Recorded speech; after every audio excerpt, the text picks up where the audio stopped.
दोस्तों नमस्ते। इस वीडियो में कहानी का शीर्षक है धिक्कार। कहानी सुनो।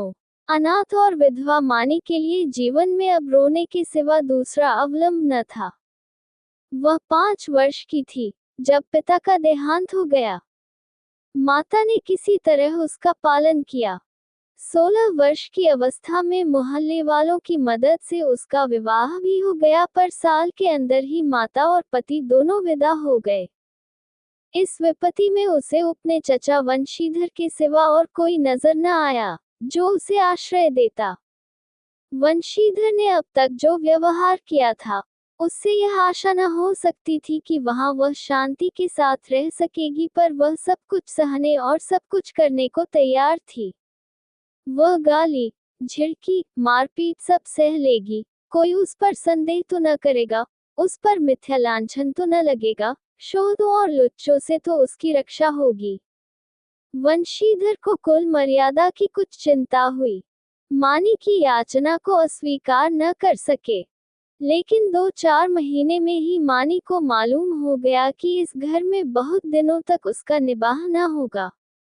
वह घर का सारा काम करती, इशारों पर नाचती, सबको खुश रखने की कोशिश करती, पर न जाने क्यों चचा और चची दोनों उससे जलते रहते।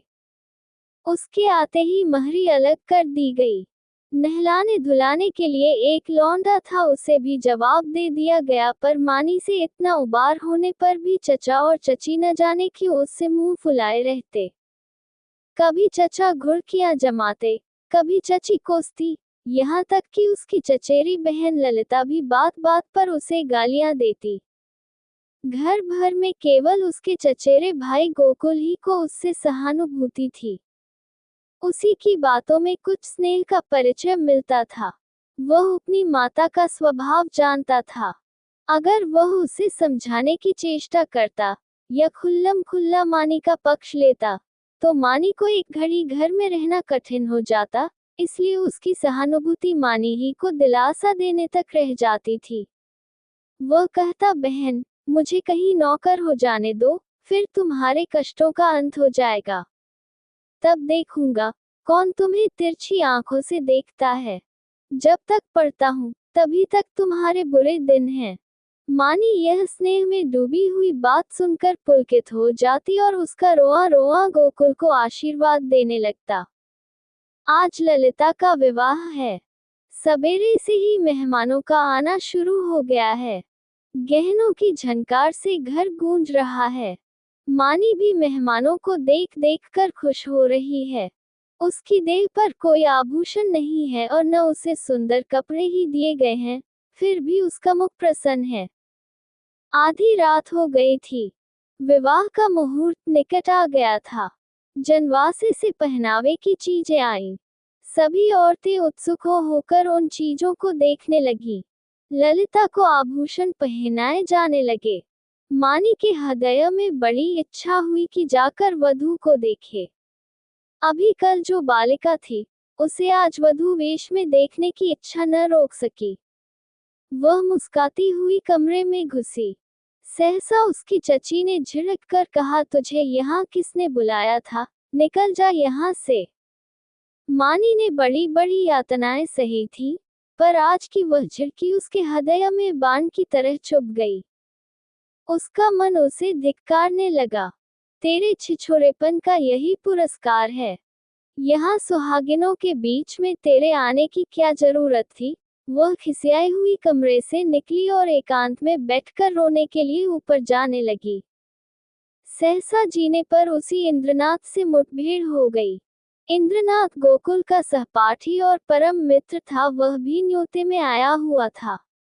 इस वक्त गोकुल को खोजने के लिए ऊपर आया था। मानी को वह 2 बार देख चुका था और यह भी जानता था कि यहाँ बड़ा दुर्व्यवहार किया जाता है। चची की बातों की भनक उसके कान में भी पड़ गई थी। मानी को ऊपर जाते देखकर वह उसके चित्त का भाव समझ गया और उसे सांत्वना देने के लिए ऊपर आया, मगर दरवाजा भीतर से बंद था। उसने किवाड़ की दरार से भीतर झांका। मानी मेज के पास खड़ी रो रही थी। उसने धीरे से कहा, मानी, द्वार खोल दो। मानी उसकी आवाज सुनकर कोने में छिप गई और गंभीर स्वर में बोली, क्या काम है? इंद्रनाथ ने गदगद स्वर में कहा, तुम्हारे पैरों पड़ता हूँ मानी, खोल दो। ये स्नेह में डूबा हुआ विनय मानी के लिए अभूतपूर्व था। इस निर्दय संसार में कोई उससे ऐसी विनती भी कर सकता है, इसकी उसने स्वप्न में भी कल्पना न की थी। मानी ने कांपते हुए हाथ उसे द्वारा खोल दिया। इंद्रनाथ झपटकर कमरे में घुसा, देखा कि छत से पुखे के कड़े से एक रस्सी लटक रही है। उसका हृदय कांप उठा। उसने तुरंत जेब से चाकू निकालकर रस्सी काट दी और बोला, क्या करने जा रही थी मानी? जानती हो इस अपराध का क्या दंड है? मानी ने गर्दन झुकाकर कहा, इस दंड से कोई और दंड कठोर हो सकता है। जिसकी सूरत से लोगों की घृणा है, उसे मरने के लिए भी अगर कठोर दंड दिया जाए, तो मैं यही कहूंगी कि ईश्वर के दरबार में न्याय का नाम भी नहीं है। इंद्रनाथ की आंखें सजल हो गईं। मानी की बातों में कितना कठोर सत्य भरा हुआ था। बोला, सदा ये दिन नहीं रहेंगे मानी। अगर तुम ये समझ रही हो कि संसार में तुम्हारा कोई नहीं है, तो ये तुम्हारा भ्रम है। संसार में कम से कम एक मनुष्य ऐसा है, जिसे तुम्हारे प्राण आने प्राणों से भी प्यारे हैं। सहसा गोकुल आता हुआ दिखाई दिया। मानी कमरे से निकल गई। एक इंद्रनाथ के शब्दों से उसके मन में एक तूफान सा उठा दिया। उसका क्या आशय है, यह उसकी समझ में न आया। फिर भी आज उसे अपना जीवन सार्थक मालूम हो रहा था। उसके अंधकारमय जीवन में एक प्रकाश का उदय हो गया था। इंद्रनाथ को वहां बैठे और मानी को कमरे से जाते देखकर गोकुल को कुछ खटक गया। उसकी त्योरियां बदल गईं। कठोर स्वर में बोला, तुम यहाँ कब आए? इंद्रनाथ ने अविचलित भाव से कहा, तुम्ही को खोजता हुआ यहाँ आया था। तुम यहाँ न मिले तो नीचे लौटा जा रहा था। अगर चला गया होता तो इस वक्त तुम्हें ये कमरा बंद मिलता और पंखे के कड़े में एक लाश लटकती हुई नजर आती। गोकुल ने समझा, यह अपने अपराध के छिपाने के लिए कोई बहाना निकाल रहा है। तीव्र कंठ से बोला, तुम यह विश्वासघात करोगे, मुझे ऐसी आशा न थी। इंद्रनाथ का चेहरा लाल हो गया। वह आवेश में आकर खड़ा हो गया और बोला, न मुझे यह आशा थी कि तुम मुझ पर इतना बड़ा लांछन रख दोगे। मुझे मालूम था कि तुम मुझे इतना नीच और कुटिल समझते हो। मानी तुम्हारे लिए तिरस्कार की वस्तु हो, मेरे लिए वह श्रद्धा की वस्तु है और रहेगी। मुझे तुम्हारे सामने अपनी सफाई देने की जरूरत नहीं है, लेकिन मानी मेरे लिए उससे कहीं पवित्र है, जितनी तुम समझते हो। मैं नहीं चाहता था कि इस वक्त तुमसे उससे ये बातें कहूं।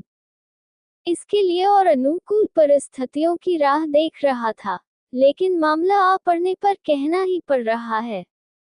मैं ये तो जानता था कि मानी का तुम्हारे घर में कोई आदर नहीं, लेकिन तुम लोग उसे इतना नीच और त्याज्य समझते हो, ये कि आज तुम्हारी माताजी की बातें सुनकर मालूम हुआ। केवल इतनी सी बात के लिए वह चढ़ावे के गहने देखने चली गई थी।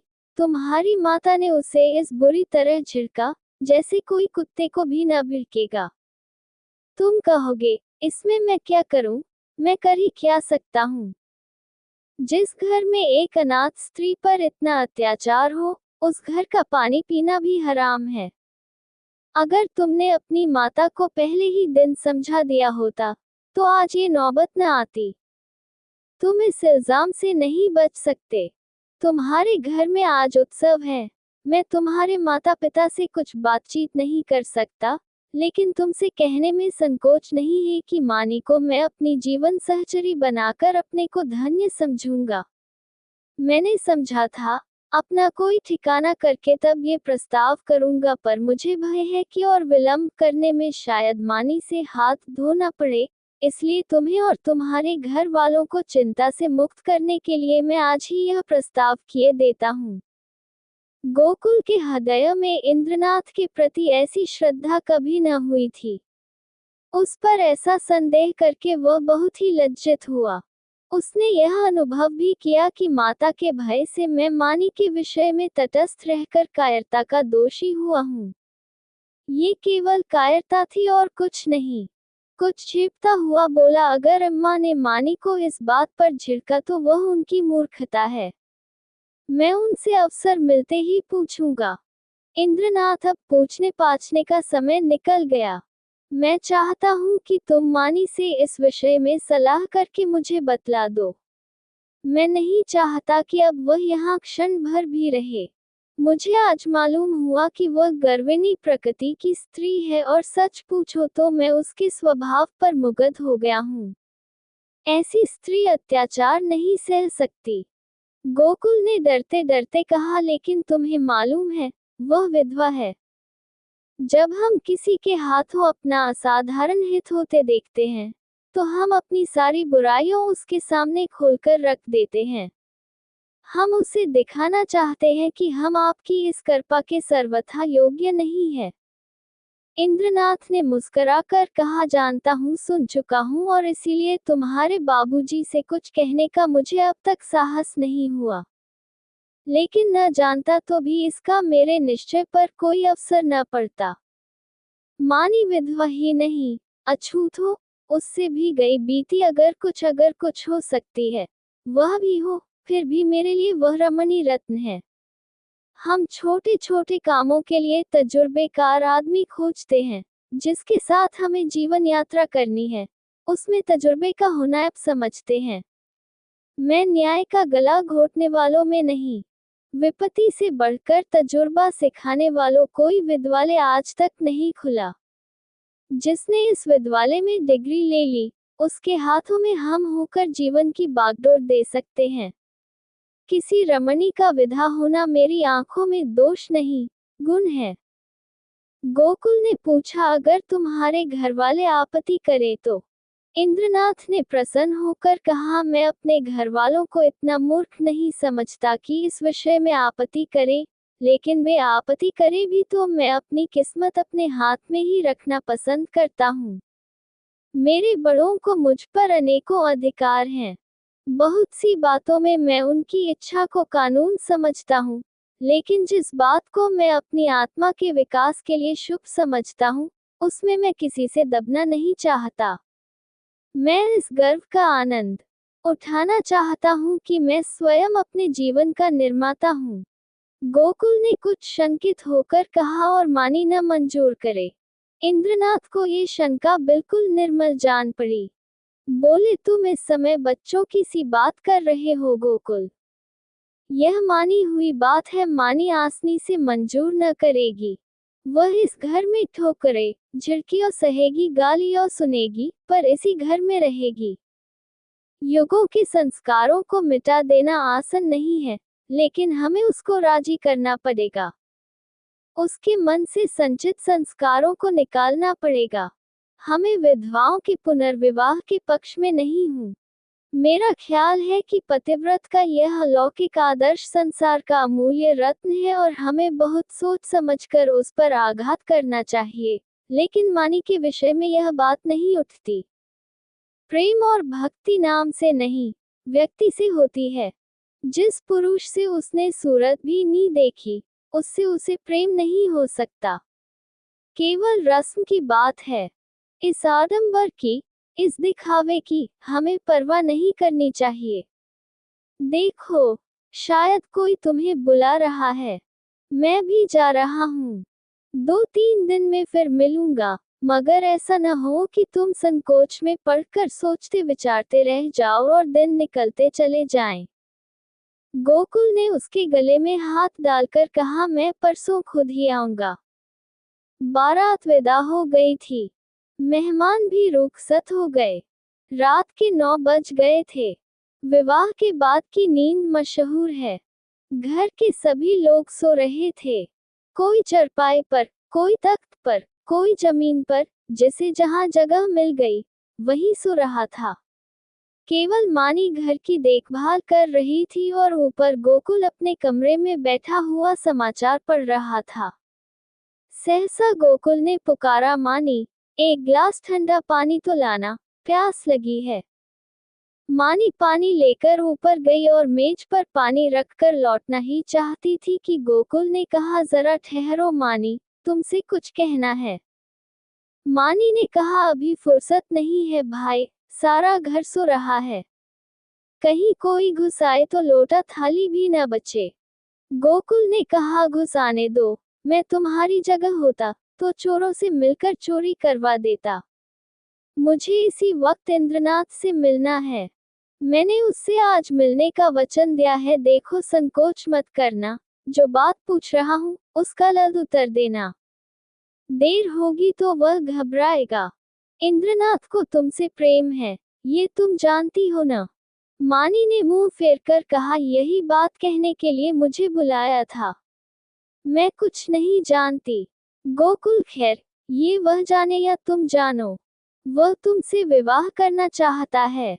वैदिक रीति से विवाह होगा, तुम्हें स्वीकार है। मानी की गर्दन शर्म से झुक गई, वह कुछ जवाब न दे सकी।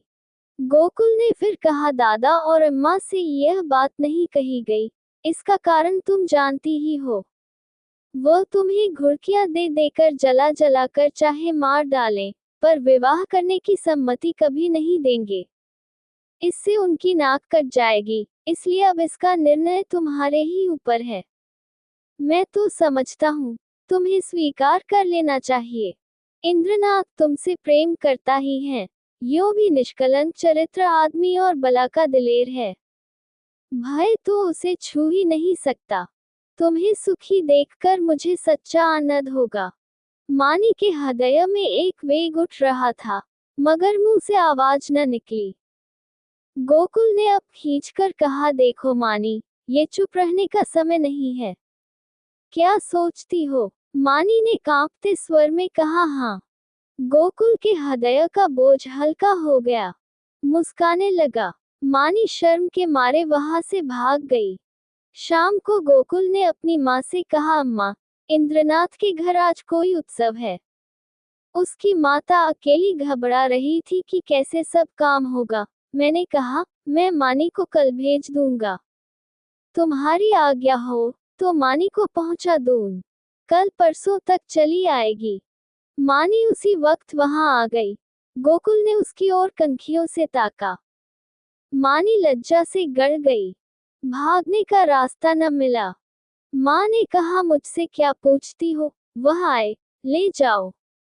गोकुल ने मानी से कहा, कपड़े पहनकर तैयार हो जाओ, तुम्हें इंद्रनाथ के घर चलना है। मानी ने आपत्ति की, मेरा जी अच्छा नहीं है, मैं न जाऊंगी।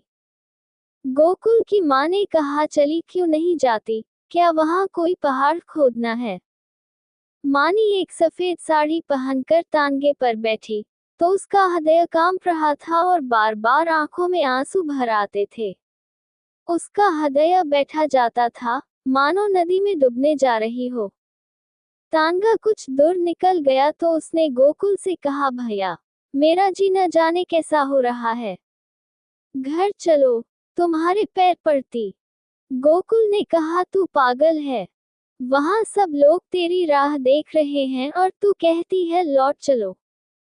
मानी, मेरा मन कहता है कोई अनिष्ट होने वाला है। गोकुल, और मेरा मन कहता है तू रानी बनने जा रही है।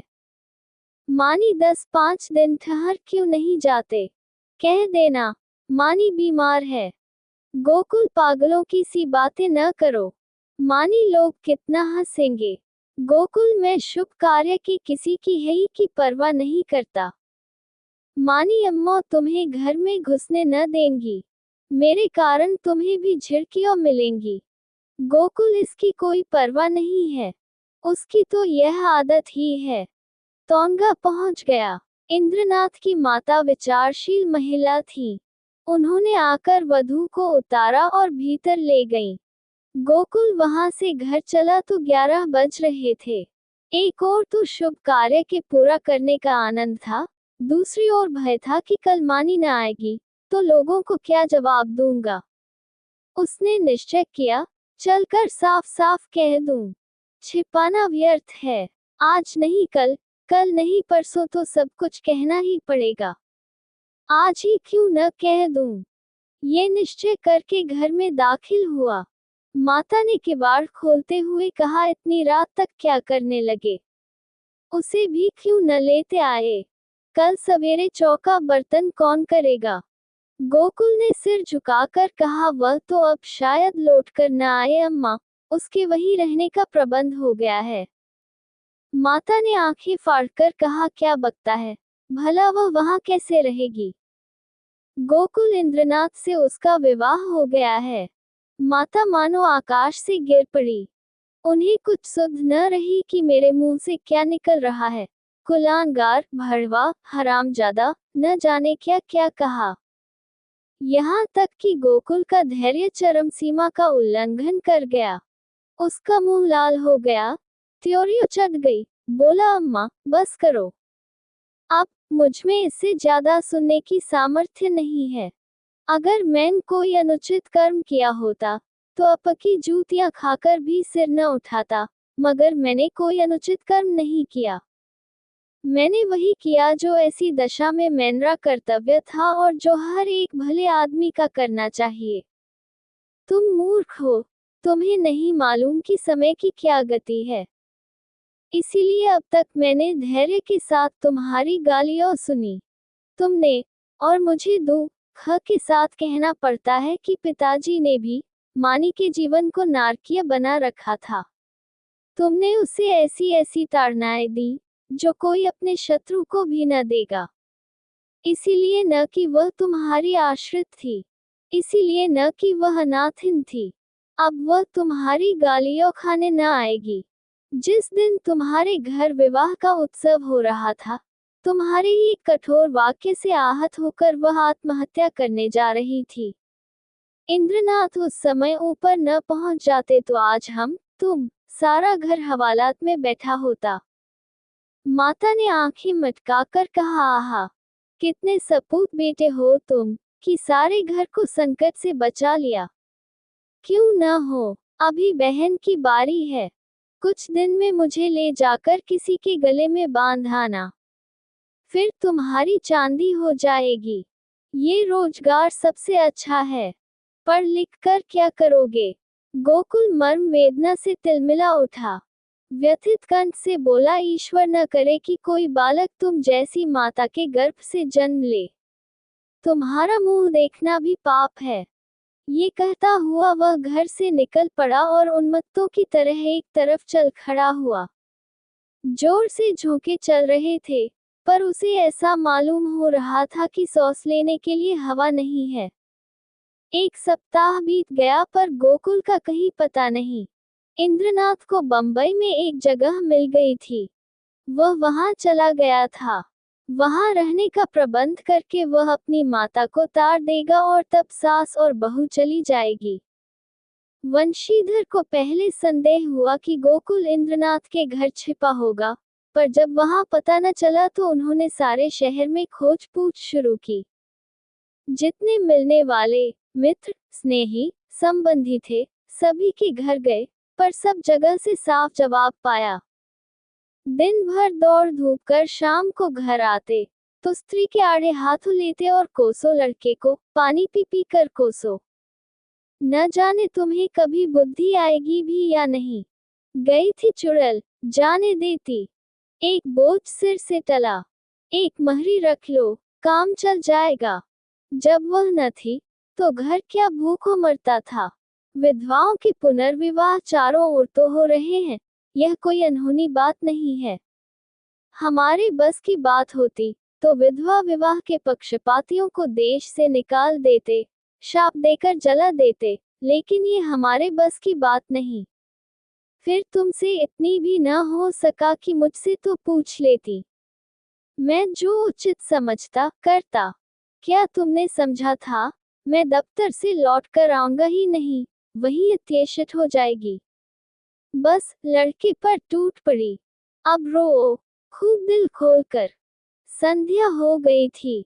वंशीधर स्त्री को फटकारे सुनाकर द्वार पर उद्वेग की दशा में टहल रहे थे। रह रहकर मानी पर क्रोध आता था। इसी राक्षसी के कारण मेरे घर का सर्वनाश हुआ। न जाने किस बुरी साइट में आई कि घर को मिटा कर छोड़ा। वह न आई होती तो आज क्यों ये बुरे दिन देखने पड़ते। कितना होनहार, कितना प्रतिभाशाली लड़का था, न जाने कहाँ गया। एकाएक एक बुढ़िया उनके समीप आई और बोली, बाबू साहब, ये खत लाई हूँ, ले लीजिए। वंशीधर ने लपक कर बुढ़िया के हाथ से पत्र ले लिया। उनकी छाती आशा से धक धक करने लगी। गोकुल ने शायद ये पत्र लिखा होगा। अंधेरे में कुछ न सुझा। पूछा, कहाँ से आई है। बुढ़िया ने कहा, वह जो बाबू हुस्नेगंज में रहते हैं, जो बंबई में नौकर हैं, उन्हीं की बहू ने भेजा है। वंशीधर ने कमरे में जाकर लैंप जलाया और पत्र पढ़ने लगे। मानी का खत था, लिखा था, पूज्य चाचा जी, आभागिनी मानी का प्रणाम स्वीकार कीजिए। मुझे ये सुनकर अत्यंत दुख हुआ कि गोकुल भैया कहीं चले गए और अब तक उनका पता नहीं है। मैं ही इसका कारण हूँ। ये कलंक मेरे ही मुख पर लगना था, वह भी लग गया। मेरे कारण आपको इतना शोक हुआ, इसका मुझे बहुत दुख है, मगर भैया आएंगे अवश्य, इसका मुझे विश्वास है। मैं भी 9 बजे वाली गाड़ी से बंबई जा रही हूँ। मुझसे जो कुछ अपराध हुआ है, उसे क्षमा कीजिएगा और चाची से मेरा प्रणाम कहिएगा। मेरी ईश्वर से यही प्रार्थना है कि शीघ्र ही गोकुल भैया सकुशल घर लौट आएं। ईश्वर की इच्छा हुई तो भैया के विवाह में आपके चरणों के दर्शन करूंगी। वंशीधर ने पत्र को फाड़कर पुर्जे पुर्जे कर डाला। घड़ी में देखा तो 8 बज रहे थे। तुरंत कपड़े पहने, सड़क पर आकर इक्का किया और स्टेशन चले। बंबई मेल प्लेटफॉर्म पर खड़ा था। मुसाफिरों में भगदड़ मची हुई थी। खोमचे वालों की चीख पुकार से कान पड़ी आवाज न सुनाई देती थी। गाड़ी छूटने में थोड़ी ही देर थी। मानी और उसकी सास एक जनाने कमरे में बैठी हुई थी। मानी सजल नेत्रों से सामने ताक रही थी। अतीत चाहे दुख दही क्यों न हो, उसकी स्मृतियां मधुर होती हैं। मानी आज बुरे दिनों को स्मरण करके दुखी हो रही थी। गोकुल से अब न जाने कब भेंट होगी। चाचा जी आ जाते तो उनके दर्शन कर लेती। कभी कभी बिगड़ते थे तो क्या, उसके भले ही के लिए तो डांटते थे। वह आवेंगे नहीं। अब तो गाड़ी छूटने में थोड़ी ही देर है। कैसे आए, समाज में हलचल न मच जाएगी। भगवान की इच्छा होगी तो अब की जब यहाँ आऊंगी तो जरूर उनके दर्शन करूंगी। एकाएक उसने लाला वंशीधर को आते देखा। वह गाड़ी से निकलकर बाहर खड़ी हो गई और चाचा जी की ओर बढ़ी। चरणों पर गिरना चाहती थी कि वह पीछे हट गए और आंखें निकाल कर बोले, मुझे मत छू, दूर रह, अभागिनी कहीं की। मुंह की कालिख लगाकर मुझे पत्र लिखती है। तुझे मौत नहीं आती। तूने मेरे कुल का सर्वनाश कर दिया। आज तक गोकुल का पता नहीं है। तेरे कारण वह घर से निकला और तू अभी तक मेरी छाती पर मूंग दलने को बैठी है। तेरे लिए क्या गंगा में पानी नहीं है। मैं तुझे उल्टा ऐसी हरजाई समझता तो पहले दिन तेरा गला घोंट देता। अब मुझे अपनी भक्ति दिखलाने चली है। तेरे जैसी पापिष्ठाओं का मरना ही अच्छा है। पृथ्वी का बोझ कम हो जाएगा। प्लेटफॉर्म पर सैकड़ों आदमियों की भीड़ लग गई थी और वंशीधर निर्लज भाव से गालियों की बौछार कर रहे थे। किसी की समझ में न आता था क्या माजरा है, पर मन से सब लाला को धिक्कार रहे थे। मानी पाषाण मूर्ति के सामान खड़ी थी, मानो वही जम गई हो। उसका सारा अभिमान चूर चूर हो गया। ऐसा जी चाहता था धरती फट जाए और मैं समा जाऊं, कोई वज्र गिरकर उसके जीवन अधम जीवन का अंत कर दे। इतने आदमियों के सामने उसका पानी उतर गया। उसी आंखों से पानी की एक बूंद भी न निकला। हृदय में आंसू न थे। उसकी जगह एक दावानल सा दहक रहा था, जो मानो वेग से मस्तिष्क की ओर बढ़ता चला जाता था। संसार में कौन जीवन इतना अधम होगा। सास ने पुकारा, बहू, अंदर आ जाओ। गाड़ी चली तो माता ने कहा, ऐसा बेशर्म आदमी नहीं देखा। मुझे तो ऐसा क्रोध आ रहा था कि उसका मुंह नोच लूं। मानी ने सिर ऊपर न उठाया। माता फिर बोली, न जाने इन सडियलों को बुद्धि कब आएगी, अब तो मरने के दिन भी आ गए। पूछो, तेरा लड़का भागा तो हम क्या करें? अगर ऐसे पापी न होते तो यह वज्र क्यों गिरता? मानी ने फिर भी मुंह न खोला। शायद उसे कुछ सुनाई ही न दिया था। शायद उसे अपने अस्तित्व का ज्ञान भी न था। वह टकटकी लगाए खिड़की की ओर ताक रही थी। उस अंधकार में जाने क्या सूझ रहा था। कानपुर आया। माता ने पूछ, बेटी कुछ खाओगी? थोड़ी सी मिठाई खा लो, 10 कब के बज गए। मानी ने कहा, अभी तो भूख नहीं है अम्मा, फिर खा लूंगी।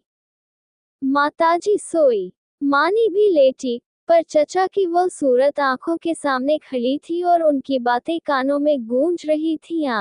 मैं इतनी नीच हूँ, ऐसी पतित, कि मेरे मर जाने से पृथ्वी का भार हल्का हो जाएगा।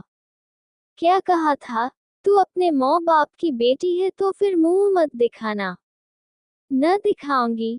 जिस मुंह पर ऐसी कालिमा लगी हुई है, उसे किसी को दिखाने की इच्छा भी नहीं है।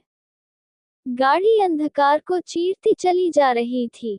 मानी ने अपना टंक खोला और अपने आभूषण निकालकर उसमें रख दिए। फिर इंद्रनाथ का चित्र निकालकर उसे देर तक देखती रही। उसकी आंखों से गर्व की एक झलक सी दिखाई दी। उसने तस्वीर रख दी और आप ही आप बोली, नहीं नहीं, मैं तुम्हारे जीवन को कलंकित नहीं कर सकती। तुम देवतुल्य हो, तुमने मुझ पर दया की है। मैं अपने पूर्व संस्कारों का प्रायश्चित कर रही थी। तुमने मुझे उठाकर हृदय से लगा लिया, लेकिन मैं तुम्हें कलंकित न करूंगी। तुम्हें मुझसे प्रेम है।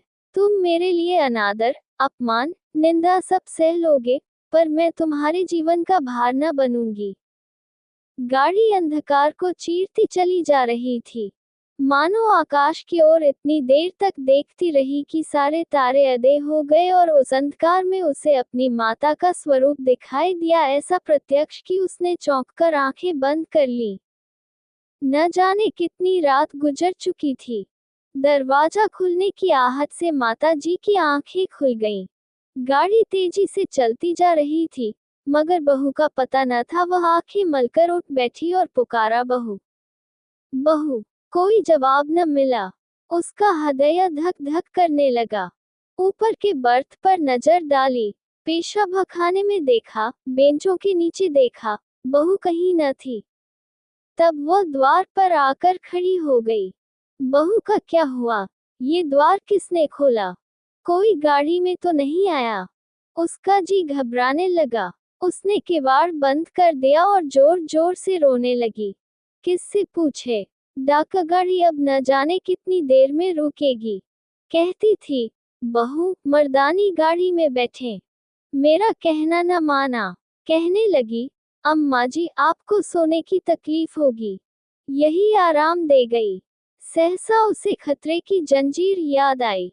उसने जोर जोर से कई बार जंजीर खींची। कई मिनट के बाद गाड़ी रुकी। गार्ड आया। पड़ोस के कमरे से 2-4 आदमी और भी आए। फिर लोगों ने सारा कमरा तलाश किया।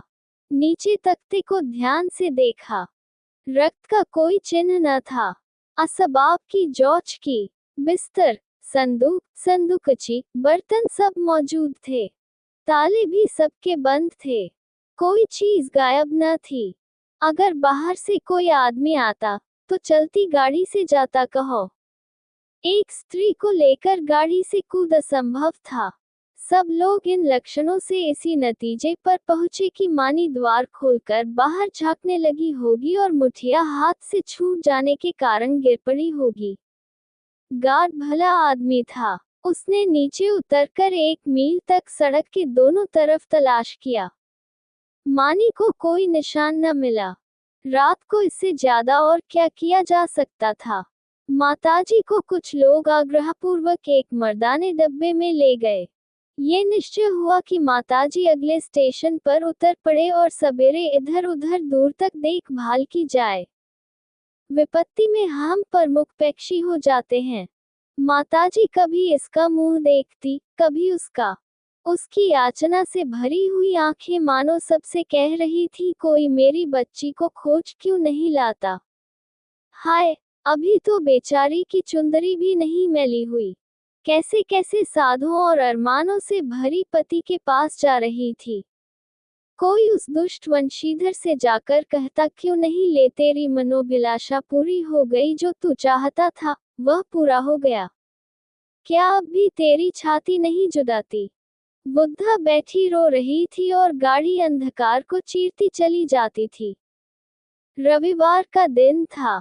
संध्या समय इंद्रनाथ 2-3 मित्रों के साथ अपने घर की छत पर बैठा हुआ था। आपस में हास परिहास हो रहा था।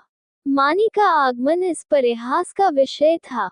एक मित्र बोले, क्यों इंद्र, तुमने तो वैवाहिक जीवन का कुछ अनुभव किया है, हमें क्या सलाह देते हो। बनाए कहीं घोंसला, या यूं ही डालियों पर बैठे बैठे दिन काटें। पत्र पत्रिकाओं को देखकर तो यही मालूम होता है कि वैवाहिक जीवन और नरक में कुछ थोड़ा ही सा अंतर है। इंद्रनाथ ने मुस्कराकर कहा, ये तो तकदीर का खेल है भाई, 16वां आना तकदीर का। अगर एक दशा में वैवाहिक जीवन नरकतुल्य है, तो दूसरी दशा में वर्ग में कम नहीं। दूसरे मित्र बोल, इतनी आजादी तो भला क्या रहेगी। इंद्रनाथ, इतनी क्या, इसका शतांश भी न रहेगी। अगर तुम रोज सिनेमा देखकर 12 बजे लौटना चाहते हो, 9 बजे सोकर उठना चाहते हो और दफ्तर से 4 बजे लौटकर ताश खेलना चाहते हो, तो तुम्हें विवाह करने से कोई सुख न होगा। और जो हर महीने सूट बनवाते हो, तब शायद साल भर भी न बनवा सको। श्रीमती जी तो आज रात की गाड़ी से आ रही हैं। हाँ, मेल से। मेरे साथ चलकर उन्हें रिसीव करोगे ना? ये भी पूछने की बात है। अब घर कौन जाता है, मगर कल दावत खिलानी पड़ेगी। सहमा तार के चपरासी ने आकर इंद्रनाथ के हाथ में तार का लिफाफा रख दिया। इंद्रनाथ का चेहरा खिल उठा। झट तार खोलकर पढ़ने लगा।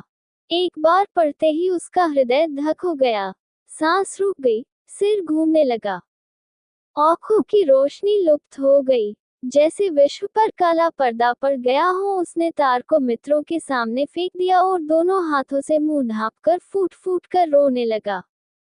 दोनों मित्रों ने घबराकर तार उठा लिया और उसे पढ़ते ही हतबुद्धि से हो दीवार की ओर ताकने लगे। क्या सोच रहे थे और क्या हो गया? तार में लिखा था, मानी गाड़ी से कूद पड़ी। उसकी लाश लालपुर से 3 मील पर पाई गई। मैं लालपुर में हूँ, तुरंत आओ। एक मित्र ने कहा, किसी शत्रु ने झूठी खबर न भेज दी हो। दूसरे मित्र ने बोले, हाँ, कभी कभी लोग ऐसी शरारतें करते हैं। इंद्रनाथ ने शून्य नेत्रों से उनकी ओर देखा, पर मुंह से कुछ बोले नहीं। कई मिनट तीनों आदमी निर्वाक निस्पंद बैठे रहे। एकाएक इंद्रनाथ खड़े हो गए और बोले, मैं इस गाड़ी से जाऊंगा। बंबई से 9 बजे को गाड़ी टूटती थी। दोनों ने चटपट बिस्तर आदि बांधकर तैयार कर दिया। एक ने बिस्तर उठाया, दूसरे ने ट्रंक। इंद्रनाथ ने चटपट कपड़े पहने और स्टेशन चले। निराशा आगे थी, आशा रोती हुई पीछे। 1 सप्ताह गुजर गया था। लाला वंशीधर दफ्तर से आकर द्वार पर बैठे ही थे कि इंद्रनाथ ने आकर प्रणाम किया। वंशीधर उसे देखकर चौंक पड़े। उसके अनपेक्षित आगमन पर नहीं, उसकी विकृत दशा पर, मानो तीतराग शोक सामने खड़ा हो, मानो कोई हृदय से निकली हुई आह मूर्तिमान हो गई हो। वंशीधर ने पूछा, तुम तो बंबई चले गए थे ना? इंद्रनाथ ने जवाब दिया, जी हाँ, आज ही आया हूँ।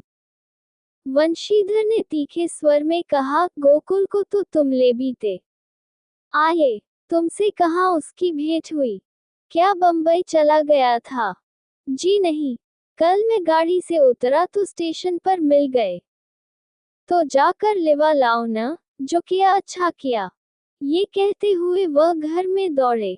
एक क्षण में गोकुल की माता ने उसे अंदर बुलाया। वह अंदर गया तो माता ने उसे सिर से पांव तक देखा। तुम बीमार थे क्या भैया? इंद्रनाथ ने हाथ मुंह धोते हुए कहा, मैंने तो कहा था चलो, लेकिन डर के मारे नहीं आते।